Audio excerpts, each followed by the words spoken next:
ఓం శాంతి.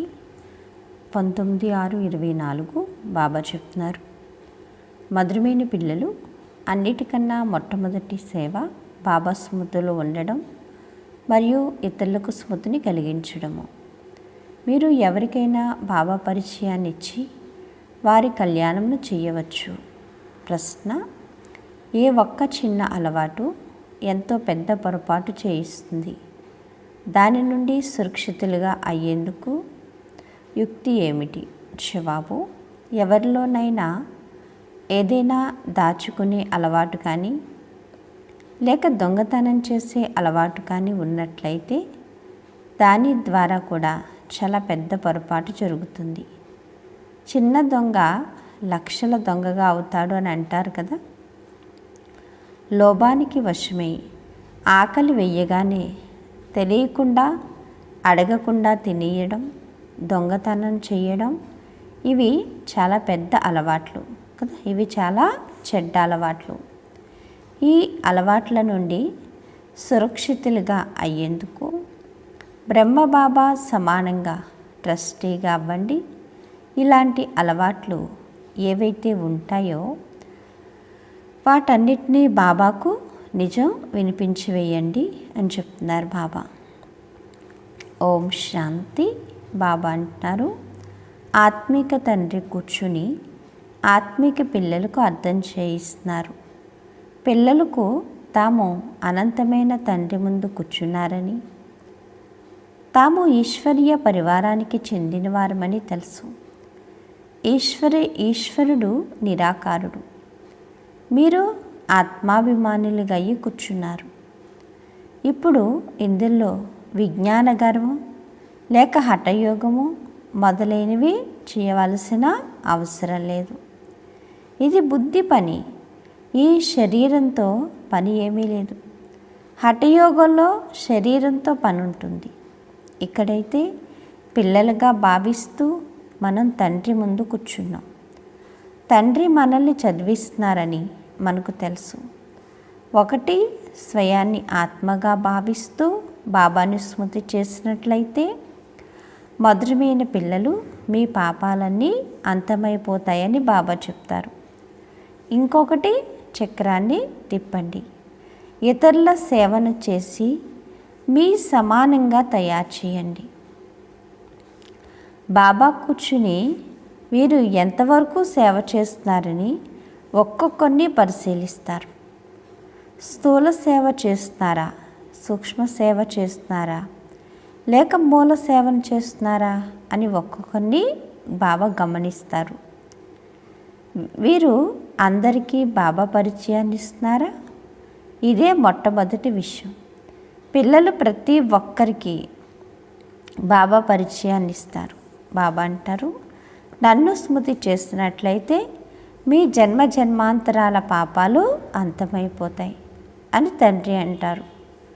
బాబా అంటారు కదా, ఎందుకంటే జన్మ జన్మాంతరాల పాపాలు అంతమైపోతాయి అని తండ్రి చెప్తున్నారు అని ఇతరులకు అర్థం చేయిస్తున్నారా? ఎంతవరకు ఇటువంటి సేవలో ఉంటున్నారు? తమను తాము పరిశీలించుకుంటున్నారా? అందరికన్నా ఎక్కువగా ఎవరు సేవ చేస్తున్నారు? నేను కూడా వీరికన్నా ఎక్కువ సేవను ఎందుకు చేయకూడదు? వీరికన్నా ఎక్కువగా స్మృతి యాత్రలో పరుగులు తీయగలరా లేదా అని బాబా పరిశీలిస్తారు. బాబా ప్రతి ఒక్కరూ ఏ ఏ సేవలు చేస్తున్నారు అని అందరి సమాచారాన్ని అడుగుతారు. ఎవరికైనా బాబా పరిచయాన్ని ఇచ్చి వారి కళ్యాణం చేస్తున్నారా? సమయంనైతే వ్యర్థం చేయడం లేదు కదా. ముఖ్య విషయం ఇదే. ఈ సమయంలో అందరూ అనాథులుగా ఉన్నారు. అనంతమైన తండ్రిని గూర్చి ఎవ్వరికీ తెలియదు. తండ్రి నుండి వారసత్వం అయితే తప్పకుండా లభిస్తుంది అని చెప్తున్నారు బాబా కదా. తండ్రి నుండి వారసత్వం అయితే తప్పకుండా ఏమవుతుంది? లభిస్తుంది.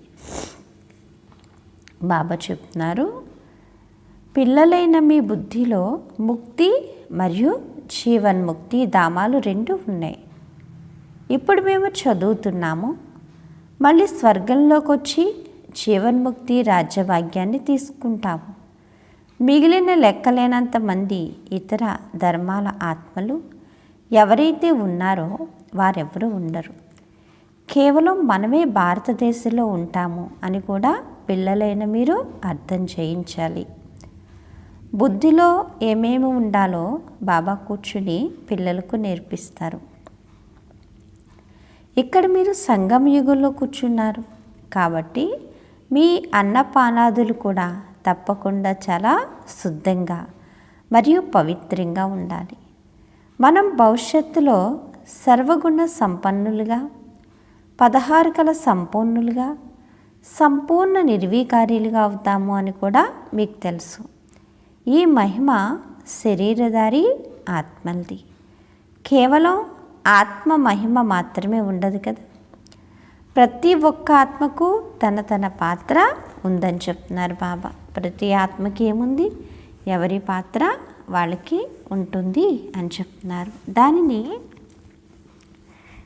ఇక్కడికి వచ్చి అభినయిస్తారు కదా. ఎవరి పాత్ర వాళ్ళు ఇక్కడికి వచ్చి అభినయిస్తారు. మీ బుద్ధిలో మేము వీరి వలె అవ్వాలి అన్న లక్ష్యం ఉద్దేశం ఉన్నాయి. పిల్లలు పవిత్రంగా అవ్వండి అని బాబా ఆజ్ఞనిచ్చారు. బాబా చెప్తారు, పిల్లలు పవిత్రంగా అవ్వండి అనేది ఆజ్ఞ లభించింది. ఎలా ఉండాలి అని అడుగుతారు. ఎందుకంటే మాయా తుఫాన్లు ఎన్నో వస్తాయి. బుద్ధి ఎక్కడెక్కడికో వెళ్ళిపోతుంది. వాటిని ఎలా వదలాలి? పిల్లల బుద్ధి అయితే పనిచేస్తుంది కదా. ఇంకెవరి బుద్ధి ఇలా పనిచేయదు. మీకు తండ్రి, శిక్షకుడు మరియు గురువు కూడా లభించారు. ఉన్నతోన్నతుడు భగవంతుడు అని కూడా మీకు తెలుసు. వారు తండ్రి, టీచరు మరియు జ్ఞానసాగరుడు కూడా. ఆత్మలైన మనల్ని తమతో పాటు తీసుకువెళ్ళేందుకే తండ్రి వచ్చారు. సత్యయుగంలో చాలా కొద్ది మంది దేవీ దేవతలే ఉంటారు. ఈ విషయాలు మీ బుద్ధిలో తప్ప ఇంకెవరి బుద్ధిలోనూ ఉండవని చెప్తున్నారు బాబా. వినాశనం తర్వాత మనం కొద్ది మంది మాత్రమే ఉంటామని మీ బుద్ధిలో ఉంది. మిగిలిన ధర్మాలు, ఖండాలు మొదలైనవేవీ ఉండవు. మనమే విశ్వాధిపతులుగా ఉంటాము. మళ్ళీ రాజ్యం ఒక్కటే ఉంటుంది. ఎంతో సుఖమయమైన రాజ్యం ఉంటుంది. మళ్ళీ అందులో వెరైటీ పదవులు కలవారుంటారు. మాకు ఏ పదవి ఉంటుంది?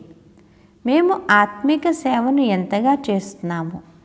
ఈ ప్రశ్నలను బాబా కూడా అడుగుతారు. అంతేకాని బాబా అంతర్వ్యామి అని కాదు. వారు ఏం చేస్తున్నారో పిల్లలు ప్రతి ఒక్కరూ అర్థం చేసుకోగలరు. మొదటి నెంబర్ సేవను శ్రీమతానుసారంగా ఈ దాదాయే చేస్తున్నారు అని తప్పకుండా అర్థం చేసుకుంటారు. మధురాతి మధురమైన పిల్లలు, స్వయాన్ని ఆత్మగా భావించండి, దేహాభిమానాన్ని వదలండని బాబా గడియ అర్థం చేయిస్తారు. ఎంత సమయం ఆత్మగా భావిస్తున్నారు? నేను ఒక ఆత్మను అన్నది పక్కా చేసుకోవాలి. బాబాను స్మృతి చేయాలి. దీని ద్వారానే నామతీరాన్ని చేరుకుంటుంది. స్మృతి చేస్తూ చేస్తూ పాత ప్రపంచం నుండి కొత్త ప్రపంచంలోకి వెళ్ళిపోతారు. ఇప్పుడు ఇంకా కొద్ది సమయం మాత్రమే ఉంది. మళ్ళీ మనం మన సుఖధామంలోకి వెళ్ళిపోతాం.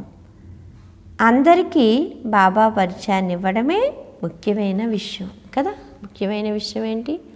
అందరికీ బాబా యొక్క పరిచయాన్ని ఇవ్వడమే.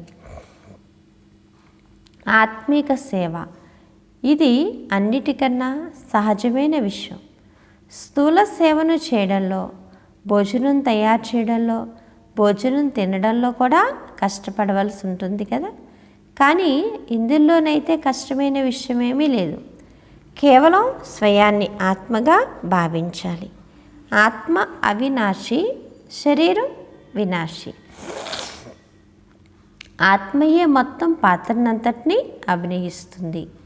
బాబా అంటారు, ఈ శిక్షను తండ్రి వినాశన సమయం వచ్చినప్పుడు స్వయంగా వచ్చి ఒకేసారి ఇస్తారు. దేవీ దేవతలే కొత్త ప్రపంచం అందులోకి తప్పకుండా వెళ్ళాలి. కదా బాబా చెప్తున్నారు, దేవి దేవతలదే కొత్త ప్రపంచం, అందులోకి తప్పకుండా వెళ్ళాలి.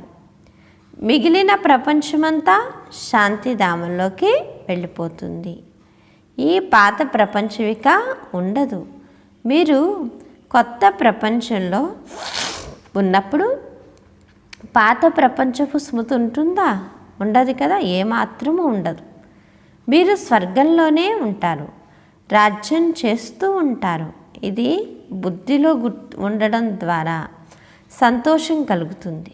స్వర్గానికి ఎన్నో పేర్లు పెట్టడం జరుగుతుంది, నరకానికి కూడా అనేక పేర్లు పెట్టారు. పాపాత్ముల ప్రపంచం, హెల్, దుఃఖధామం అని అంటారు. ఇప్పుడు అనంతమైన తండ్రి ఒక్కరేనని పిల్లలైన మీరు తెలుసుకున్నారు. మనం వారి చాలా కాలం తర్వాత కలుసుకున్న పిల్లలం కావున ఇటువంటి తండ్రిపై ఎంతో అపారమైన ప్రేమ ఉండాలి. బాబా అంటారు, ఏ పిల్లలైతే ఎంతో సేవను చేస్తారో ముళ్ళను పుష్పాలుగా చేస్తారో ఆ పిల్లలపై బాబాకు కూడా ఎంతో ప్రేమ ఉంటుంది అని చెప్తున్నారు.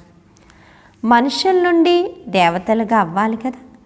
బాబా అలా స్వయం అవ్వరు, మనల్ని తయారు చేసేందుకు వారు వచ్చారు కదా, మనల్ని తయారు చేయడానికే బాబా వచ్చారు. కావున లోపల ఎంతో సంతోషం ఉండాలి. మనం స్వర్గంలో ఏ పదవిని పొందుతాం, మనం ఏ సేవను చేస్తున్నాం. ఇంట్లో పనివాళ్ళు ఉంటారు, వారికి కూడా పరిచయాన్ని ఇవ్వాలి. ఎవరైతే సంబంధంలోకి వస్తారో వారందరికీ శిక్షణ ఇవ్వాలి.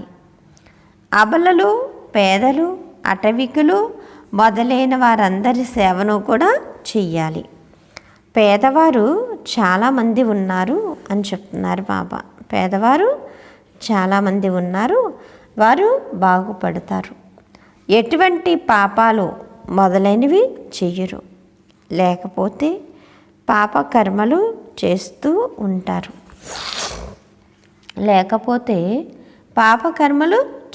ఉంటారు. అసత్యము, దొంగతనం కూడా ఎంతగా ఉందో మీరు చూస్తారు. పనివారు కూడా దొంగతనం చేస్తూ ఉంటారు. ఇంట్లో పనిచేసే వాళ్ళు కూడా పనివాళ్ళు కూడా దొంగతనం చేస్తూ ఉంటారట. ఇంట్లో పిల్లలు ఉన్నారు కదా, మరి తాళాలు ఎందుకు వేయాలి?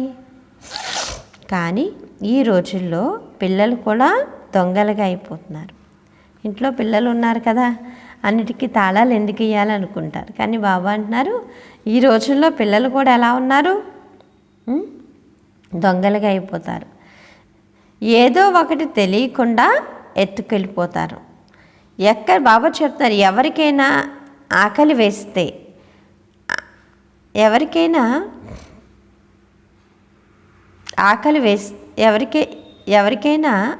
వేస్తే ఆశ కారణంగా తినేస్తూ ఉంటారు. లోభం ఉన్నవారు తప్పకుండా ఏదో ఒకటి దొంగతనం చేసుకుని తింటారు. ఇది శివబాబా బండారం. ఇందులో ఒక్క పైసా కూడా దొంగతనం చేయకూడదు. బ్రహ్మ అయితే ట్రస్టీ, అనంతమైన తండ్రి అగు భగవంతుడు మీ వద్దకు వచ్చారు. భగవంతుని ఇంట్లో ఎప్పుడైనా ఎవరైనా దొంగతనం చేస్తారా? స్వప్నంలో కూడా చెయ్యరు. ఉన్నతమైన వాడు శివ భగవానుడేనని మీకు తెలుసు. మనం వారి పిల్లలం కావున మనం దైవీ కర్మలనే చెయ్యాలి కదా. మనం ఏ కర్మలు చెయ్యాలి? దైవీ కర్మలనే చెయ్యాలి అని చెప్తున్నారు బాబా. బాబా అంటారు, మీరు జైల్లోకి వెళ్ళి దొంగతనం చేసేవారికి జ్ఞానాన్ని ఇస్తారు కదా. జైల్లోకి వెళ్ళి దొంగతనం చేసేవాళ్ళకి కూడా ఏం చేయమంటున్నారు బాబా? జ్ఞానం చెప్పండి, అది తప్పు అని చెప్పేసి కదా బాబా అంటారు. మరి ఇక్కడ ఎందుకు దొంగతనం చేస్తారు? అక్కడికి వెళ్ళి దొంగలకు చెప్తారు, మరి ఎక్కడెందుకు మీరు ఆ పని చేస్తున్నారని అడుగుతున్నారు. ఎప్పుడైనా మామిడి పండు తీసుకోవడం లేక ఏదైనా వస్తువును తీసుకుని తినడం అది కూడా దొంగతనమే కదా. ఏ వస్తువునైనా అడగకుండా తీసుకోకూడదు, చెయ్యి కూడా వెయ్యకూడదు. శివ్ బాబా అడుగుతారు, ఏదైనా అవగుణం ఉన్నట్లయితే వినిపించండి, దానం ఇచ్చేయండి, దానం ఇచ్చేయండి. దానంలో ఇచ్చి మళ్ళీ ఏదైనా తప్పును చేసినట్లయితే ఎన్నో శిక్షలు పొందుతారు. దొంగతనపు అలవాటు చాలా చెడ్డది అంటున్నారు బాబా. బాబా చెప్తున్నారు, ఎవరైనా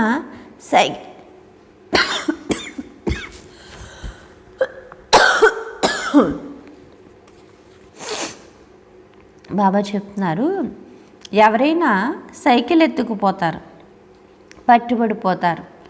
ఏదైనా దుకాణంలోకి వెళ్ళి బిస్కెట్ ప్యాకెట్ లేక ఏదైనా చిన్న చిన్న వస్తువులు దాచివేస్తారు. కొట్లోని వారు చాలా జాగ్రత్తగా తీసుకుంటారు. అలాగే ఇది కూడా చాలా పెద్ద గవర్నమెంట్. పాండవ గవర్నమెంట్ తన దైవీ రాజ్య స్థాపన చేస్తోంది. నేనైతే రాజ్యమును చేయను, పాండవులైన మీరే రాజ్యం చేస్తారు అని చెప్తున్నారు బాబు కదా. నేనైతే చేయను, రాజ్యం ఎవరు చేస్తారు, మీరే చేస్తారు అని చెప్తున్నారు బాబా. అవునా, మనమే కదా చేస్తాం, మరి బాబా రారు కదా. బాబా అంటారు కదా, దానికి బదులుగా వారు పాండవపతి అని కృష్ణుడినే అనేశారు. బాబా అంటారు, పాండవపతి ఎవరు అన్నది మీకు తెలుసు. వారు ముందు కూర్చుని ఉన్నారు. తాము బాబాకు చెందిన ఏ వస్తువును, బాబాకు చెందిన ఏ సేవను చేస్తున్నారో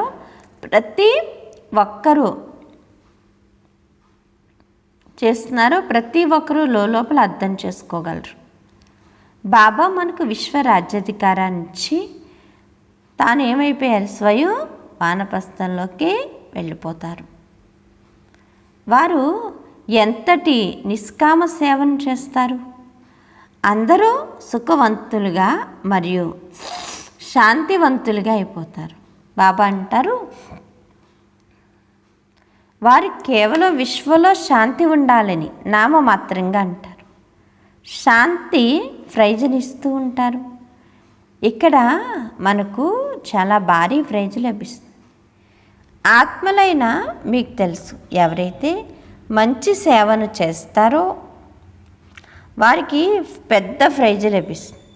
బాబా పరిచయాన్ని ఇవ్వడం అన్నిటికన్నా ఉన్నతమైన సేవ. బాబా అంటారు, దీన్ని ఎవరైనా చెయ్యవచ్చు. పిల్లలు ఈ విధంగా దేవతలుగా అవ్వాలనుకుంటే సేవను కూడా చెయ్యాలి కదా. ఇతడిని చూడండి, ఇతడు కూడా లౌకిక లేక కదా, బాబా చెప్తున్నారు, లౌకిక పరివారం వాడే కదా. ఇతడి ద్వారా బాబా చేయించాను. ఇతడిలోకి ప్రవేశించి ఇతడికి చెబుతారు, అలాగే ఈ విధంగా చెయ్యండి అని మీకు కూడా చెబుతారు. వారు నాకు ఎలా బాబా చెప్తున్నారు,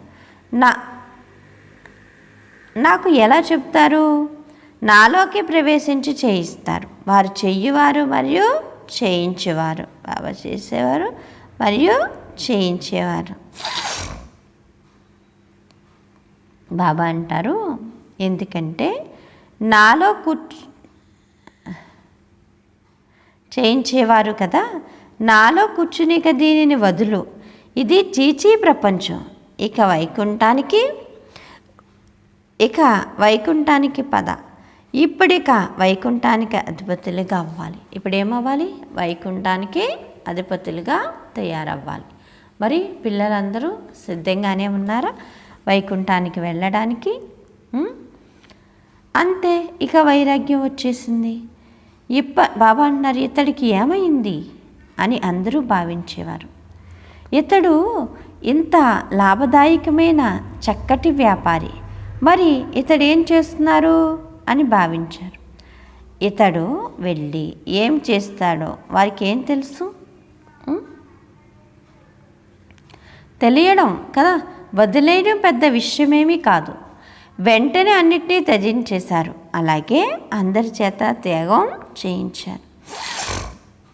కూతురు చేత కూడా త్యాగం చేయించారు. అంటే బ్రహ్మబాబా కూతురు, ఆవిడ మొన్నటి వరకు మధువనంలో ఉన్నారు కదా. ఇప్పటికా ఆ ఆత్మీక సేవను చెయ్యాలి కదా. ఇప్పుడు ఏ సేవ చేయాలి? ఆత్మీక సేవను చెయ్యాలి అని చెప్తున్నారు బాబా. బాబా అంటారు కదా, ఆత్మీక సేవను చేయాలి, అందరినీ పవిత్రంగా తయారు చేయాలి. మేము జ్ఞానామృతాన్ని తాగేందుకు వెళ్తామని అందరూ అనేవారు.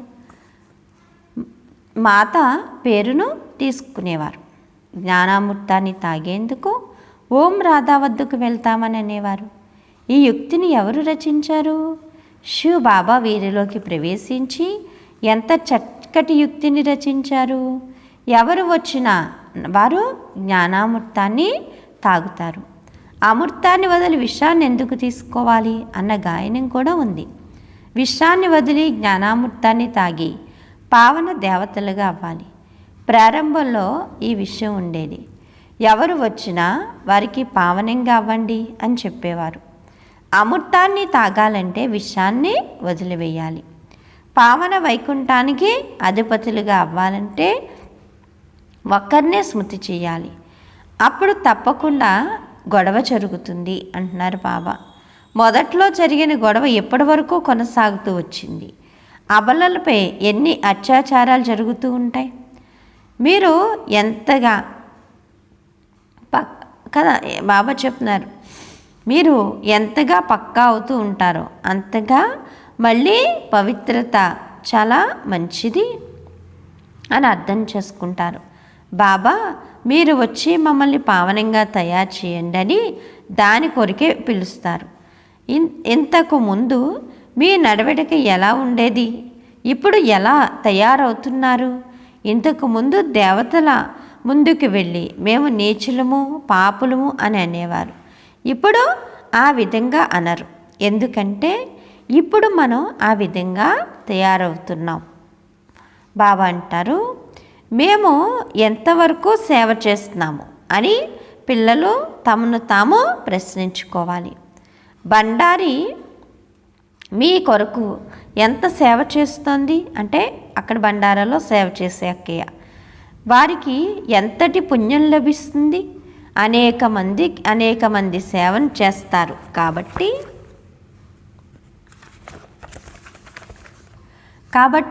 అనేకుల ఆశీర్వాదం వారిపై ఉంటుంది. ఎంతో మంచి మహిమను వ్రాస్తారు. బండారిని సేవ చేసేవారిని అద్భుతం కదా. బండారిని సేవ చేసేవారిది ఏంటి అద్భుతం. ఎన్ని ఏర్పాట్లు చేస్తారు. ఇది స్థూల సేవ, సూక్ష్మ సేవను కూడా చేయాలి. బాబా ఈ 5 భూతాలు చాలా తీవ్రమైనవి, అవి స్మృతిలో ఉండనివ్వడం లేదు అని పిల్లలు అంటారట. పిల్లలు శివ్ బాబాను స్మృతి చేస్తూ భోజనం తయారు చేయండి అని బాబా అంటారు. ఒక్క శివ్ బాబా తప్ప ఇంకెవ్వరూ లేరు, వారే సహాయం చేస్తారు. నేను నీ శరణు కోరి వచ్చాను అన్న గాయనం కూడా ఉంది కదా. సత్యుగంలో ఇలా అనరని చెప్తున్నారు బాబా. అక్కడైతే ఇలా అనవలసిన అవసరం ఉండదు. ఎందుకని అక్కడ మాయారావణుడు ఉండడు కాబట్టి. ఇక్కడైతే మాయ వాళ్ళందరూ ఏమైపోయారు? పంచవికారాలకి వశీభూతం అయిపోయారు. బాబా అంటారు నేను నీ శరణు కోరి వచ్చాను అన్న గాయనం కూడా ఉంది కదా. సత్యయుగులైతే ఇలా అన్నారు. ఇప్పుడు మీరు శరణ్లోకి వచ్చారు. ఎవరినైనా భూతాలు పట్టుకుంటే అవి ఎంతో విసిగిస్తాయి. వారిలోకి అద్భుతమైన ఆత్మ వస్తుంది. కానీ మీపై ఎన్ని భూతాలు ఉన్నాయి? కామ క్రోధ లోభ మోహాలు, ఈ భూతాలన్నీ మిమ్మల్ని ఎంతగానో వెంటాడుతున్నాయి అంటున్నారు బాబా కదా. బాబా చెప్తున్నారు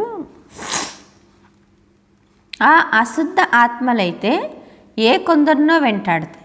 కానీ 5 భూతాలు 2500 సంవత్సరాల నుండి వెంటాడుతున్నాయని మీకు తెలుసు. మీరు ఎంతగా విసిగిపోయారు. ఈ 5 భూతాలు మిమ్మల్ని నిరుపేదలుగా చేసేసాయి.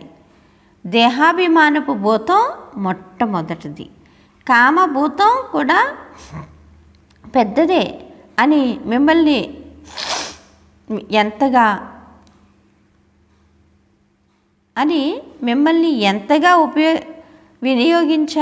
వినియోగించాయో అది కూడా బాబాయే తెలియచేశారు.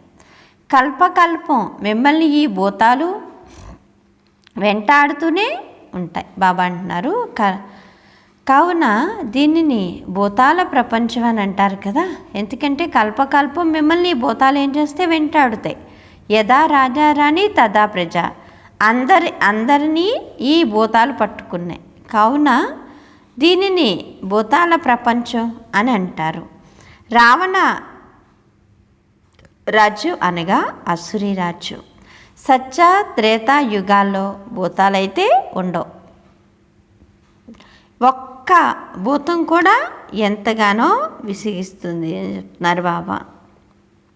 బాబా అంటారు, ఒక్క భూతం కూడా ఏం చేస్తుంది, ఎంతో విసిగిస్తుంది కదా. విసిగించదు మరి. వీటిని గూర్చి ఎవ్వరికీ తెలియదు. బాబా చెప్తారు, పంచవికారాల రూపీ రావణ్ణి భూతాలు ఉన్నాయి. తండ్రి వచ్చి వాటి నుండి విడిపిస్తారు. మీలో కూడా కొందరు తెలివైన వారు ఉన్నారు. వారి బుద్ధిలో ఇవి కూర్చుంటాయి. ఈ జన్మలో ఇటువంటి పనులేవి చెయ్యకూడదు. దొంగతనం చేస్తే, దేహాభిమానం వస్తే రిజల్ట్ చాలా ఉంటుంది కదా. పదవీ భ్రష్టులుగా అయిపోతారు అని చెప్తున్నారు బాబా. పదవీ భ్రష్టులుగా అయిపోతారు అని బాబా అంటారు. ఏదో ఒకటి తీసుకుపోతారు. చిన్న ముక్క దొంగతనం చేసిన రేపు లక్షల దొంగగా అవుతాడు అని అంటారు కదా. బాబా అంటారు అని అంటారు కదా. యజ్ఞంలో ఇటువంటి పనులు ఎప్పుడూ చెయ్యకూడదు. ఇది అలవాటైపోతే ఎప్పుడూ వదలరు. ఎంతగా కష్టపడుతూ ఉంటారు అని చెప్తున్నారు బాబా. అచ్చా, మధురాతి మధురమైన ఆత్మీక పిల్లలకు మాతాపిత బాప్దాదాల ప్రియ స్మృతులు మరియు గుడ్ మార్నింగ్. ఆత్మీక పిల్లలకు ఆత్మీక తండ్రి నమస్తే. ధారణ కొరకు ముఖ్య సారం బాబా చెప్తున్నారు. ఫస్ట్ పాయింట్, స్థూల సేవతో పాటు సూక్ష్మమైన మరియు సతోప్రధానమైన సేవను కూడా చేయాలి. అందరికీ బాబా పరిచయాన్ని ఇవ్వాలి. ఆత్మల కళ్యాణం చేయాలి. స్మృతి యాత్రలో ఉండడమే ముఖ్యమైన సేవ. ఇదే సేవలో బిజీగా ఉండాలి. మీ సమయాన్ని వ్యర్థం చేసుకోకూడదు అని చెప్తున్నారు బాబా. సెకండ్ పాయింట్, వివేకవంతులుగా అయ్యి పంచవికారాల రూపీ భూతాలపై విజయాన్ని పొందాలి. దొంగతనం లేక అబద్ధం చెప్పే అలవాటును తొలగించి వెయ్యాలి అంటున్నారు బాబా. దానంగా ఇచ్చిన వస్తువును ఎప్పుడూ తిరిగి తీసుకోకూడదు. వరదానము బాబా అంటున్నారు, శారీరక వ్యాధుల చింతన నుండి ముక్తులై జ్ఞాన చింతన మరియు స్వచింతన లేక శుభచింతకు బాబా అంటారు. ఒకటేమో శారీరక వ్యాధి రావడం, మరొకటేమో వ్యాధి వచ్చినప్పుడు కదిలిపోవడం కదా.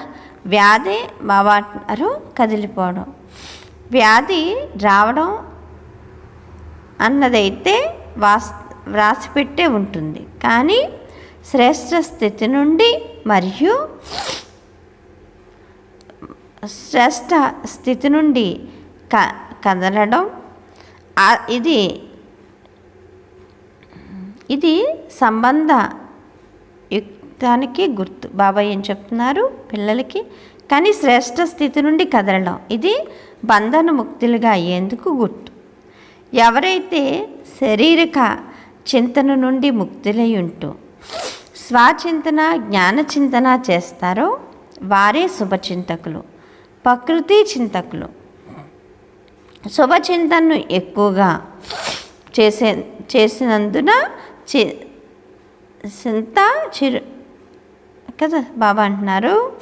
ప్రకృతి చింతనను ఎక్కువగా చేసినందువలన చింతా స్వరూపులుగా అయిపోతారు కదా.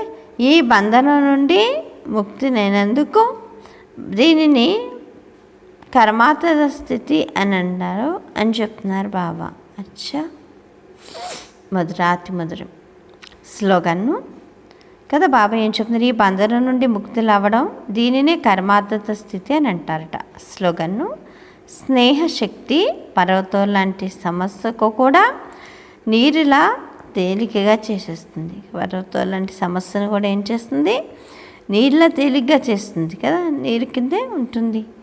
అందుకని ఆ విధంగా తయారు చేస్తారు అని చెప్తున్నారు బాబా.